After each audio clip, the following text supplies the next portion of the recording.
It's the first exhibition that once again we have in reality, and it's very important to come back to normalcy. And you know that Germany is the first investor in Russia and the biggest trading partner of Russia from Europe.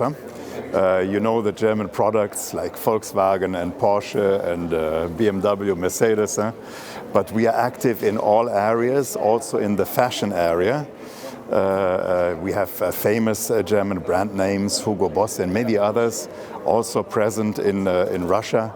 And of course, for us, it is important that this trade will develop in the future. You know, it's very important in fashion industry and everywhere that people can meet. And for this reason, this conference and this meeting is very important. In this other speech, I told a little bit about the exchange of young people.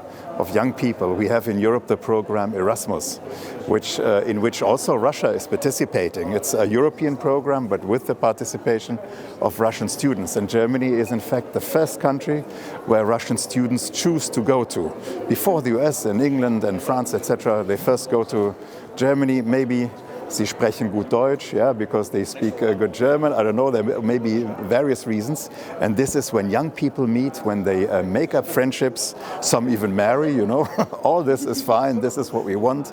We want a peaceful Europe. We want that people meet and are together.